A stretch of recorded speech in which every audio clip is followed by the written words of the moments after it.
The sum of all rational terms in the expansion of 1 plus 2 raised to 1 by 3 plus 3 raised to 1 by 2 और power दे रखी है भाई आपको 6 और इसका हमें रेशनल जो टर्म्स होंगे उसके टर्म्स का सम फाइंड करना है।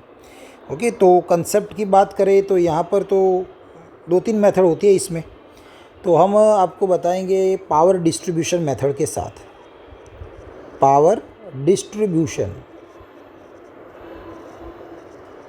कि भाई आप पावर को कैसे डिस्ट्रीब्यूट करोगे रेशनल पावर लाने के लिए, क्योंकि हमें रेशनल टर्म चाहिए।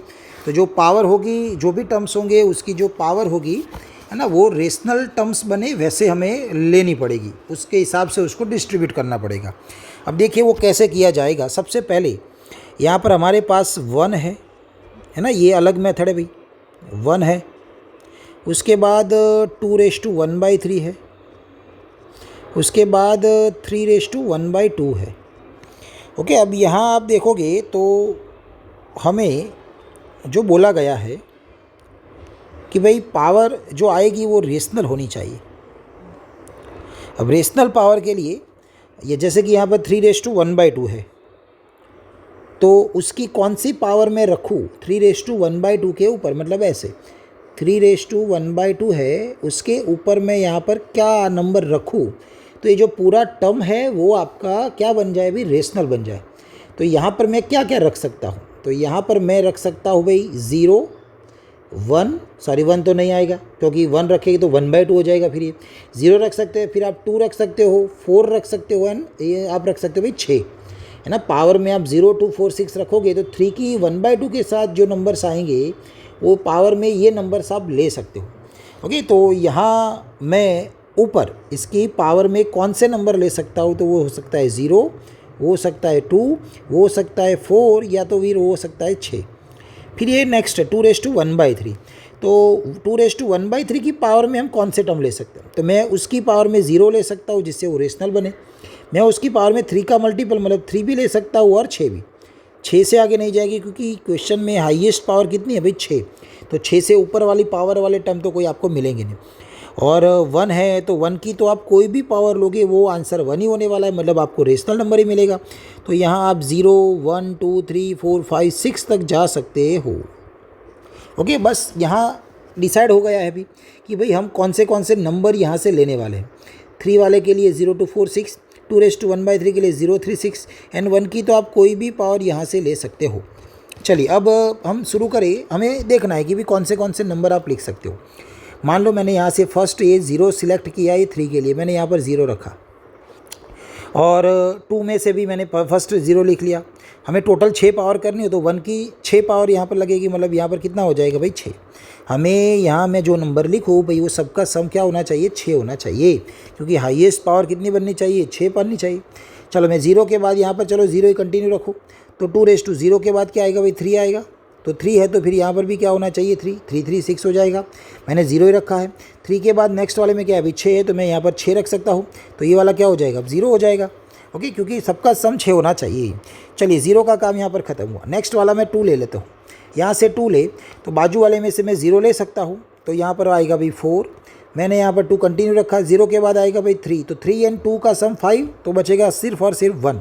क्या मैं यहाँ पर 2 लेने के बाद यहाँ 6 ले सकता हूँ, नहीं, क्योंकि 6 और 2 का सम हो जाएगा भाई 8, तो वो तो होगा नहीं पॉसिबल, क्योंकि हाईएस्ट पावर जो होने वाली है वो 6 होने वाली। तो ये 6 एंड 2 वाला केस हम नहीं ले सकते, तो 2 के लिए बस ये 2 केस बनेंगे। नेक्स्ट वैल्यू मैं ले लेता हूँ 4 के बाद यहाँ पर 0 आएगा, तो यहाँ पर बचेगा 2, टोटल सम करोगे 6 हो जाएगा। 4 के बाद क्या मैं यहाँ पर 3 ले सकता हूँ, बिल्कुल नहीं, है ना। मैं ये नंबर कहाँ से ले रहा हूँ भाई, यहाँ से। ये नंबर जो मैंने पहले से बता दिया आपको, यही नंबर मैं यहाँ पर लिख रहा हूँ, है ना। 3 की पावर के लिए, ये 2 की पावर के लिए, और ये 1 की पावर के लिए, मैं भी बस यहाँ से नंबर लिख रहा हूँ जिसका सम क्या हो भाई 6 हो। तो ये 4 एंड 3 है, ले सकते हो भाई, बिल्कुल नहीं, क्योंकि सम 7 हो जाएगा, तो नहीं ले सकता। 4 का काम यहाँ पर ख़त्म हुआ। नेक्स्ट चलो 6 आएगा, तो मैंने यहाँ पर 6 रखा हो, तो नेक्स्ट वाला क्या हो जाएगा 0, और ये भी क्या हो जाएगा 0। तो हमारे पास ऐसे टोटल कितने केस बने, 1 2 3 4 5 6 और 7 केस बने हैं। अब इसको ये नंबर निकाल के हम उसका आंसर कैसे निकालें। चलिए, तो अब यहाँ से हमें रेशनल पावर के लिए कैसे जाना है। ओके, तो ये देखा जाए तो जो हम जनरल टर्म निकालते थे हमारे पास बाइनोमियल थ्योरम में, जो जनरल टर्म निकालने वाली मेथड थी ना, वही अब यहाँ पर अप्लाई होती है। जैसे कि यहाँ पर फर्स्ट वाले में हमें 6 दे रखा है, तो मैं यहाँ पर 6 की 6 पावर लेने वाला हूँ, क्योंकि पीछे वाले दोनों टर्म 0 है। तो 6c 6 हो जाएगा, बाजू में मतलब ये 6 किसके लिए था, 1 के लिए, तो 1 की कितनी पावर हो जाएगी, 6। फिर पीछे क्योंकि 6 पावर हमने ले ली है, तो अब कोई पावर बचेगी नहीं, तो बस यही आपका फर्स्ट 0 के लिए बनेगा। तो जिसका आंसर क्या हो जाएगा भाई, ये सॉल्व करो तो आपका आंसर क्या आएगा भाई, 1 आएगा। नेक्स्ट वाले में 3 है, तो मैंने 6 टोटल 6 पावर थी, उसमें से 3 ले ली यहाँ पर। उसके बाद 1 का 3 हो जाएगा पावर इनटू, अब 6 में से 3 पावर ले ली, तो अब 3 पावर बचेगी, ये 3 पावर इसको ही देनी है हमें पूरे की पूरी, तो ये हो जाएगा 3c3। और पावर 2 जो 1/3 था, उसकी पावर में भी क्या चला जाएगा, 3, है ना। यहाँ जो 3 नंबर हमने लिखा हो उस वही पावर में आपको लिखना है, 2 1/3 की पावर में वही नंबर आपको लिखना है। चलो इसको सॉल्व करें। 6c3 का आंसर 6 × 5 × 4 डिवाइड बाई 3 × 2 मतलब कि 20। फिर ये 1 की 3 पावर 1 आएगी, 3c3 1 होता है, तो यहाँ लास्ट में ये 2 हो जाएगा, तो आपका आंसर यहाँ पर बनेगा भी 40। नेक्स्ट 0, तो ये 6c 1 के लिए तो नहीं आएगा क्योंकि वो 0 है, ये 6 के लिए आएगा, तो यहाँ पर मैं लिख सकता हूँ 6c 6। ये 6 किसकी पावर है, 2 1/3, और इसकी कितनी पावर बनेगी, अभी 6 बनेगी। 6c 6 1 होता है, ये 3 और 6 कैंसिल करो, 2 का स्क्वायर बनेगा भाई 4, तो आपका आंसर यहाँ पर आएगा भाई 4। चलो नेक्स्ट आएगा भाई ये 4, तो 6 से 4 आएगी पावर, 1 की 4 पावर आएगी इनटू, ये 0 लेंगे नहीं, ये 2 आएगा। अब 2 मतलब 4 पावर तो हमने ले ली थी, अब बचेगी 2 पावर, 2 में से 2 2c2, और ये 3 था, और उसकी पावर कितनी लेनी है अभी हमें, 2 लेनी है। तो 6c4 मतलब 6c2 होता है, 6 × 5/2, 30 का आधा मतलब 15 हो जाएगा, इनटू ये हो जाएगा 3, तो आपका आंसर यहाँ पर बनेगा 45। चलिए अब 2 के लिए, तो देखो भाई 6c 1 आएगा, 1 की 1 पावर रहेगी इनटू, अब 6 में से 1 पावर गई तो 5 बचेगी, तो उसमें से 3 तो 5c3 है, और 2 1/3 की पावर में भी आएगा 3। अब 6 1 और 3 मतलब 4 पावर गई, अब 2 पावर बचेगी, तो 2 पावर के लिए क्या होगा भाई, 2c2 होगा, क्योंकि हमें टोटल 6 करना था, 1 यहाँ गया 3 यहाँ गया, तो 1 और 3 4 गए, अब 2 बचेगा, तो 2 में से 2 2c2, और किसकी पावर है भाई 3 है, और उसकी पावर आएगी भाई 2। चलिए इसको सॉल्व करें। 6c1 का आंसर 6 होता है, 1 की कोई भी पावर 1, 5c3 5c2 सेम होगा, तो 5c2 का आंसर हो जाएगा भाई 5 × 4/2 मतलब 10 हो जाएगा, इंटू 2 हो जाएगा, तो ये 2 हो जाएगा, 2c2 1 होता है, और ये भी 3 हो जाएगा, तो आपका आंसर यहाँ से मिलेगा 60 × 6 करोगे तो 360 आपको आंसर में यहाँ पर मिलने वाला है।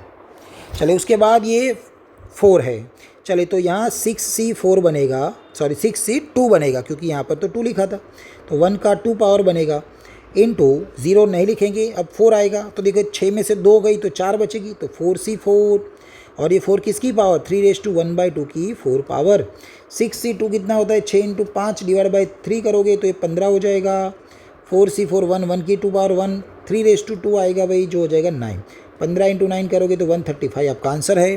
लास्ट में एक केस बचेगा, उसमें लास्ट में 6 है, मतलब ये 6c6 3 की 6 पावर, ये 1 हो जाएगा, इंटू 3 का बनेगा भाई क्यूब, जो होता है 27, तो आपका आंसर यहाँ पर 27।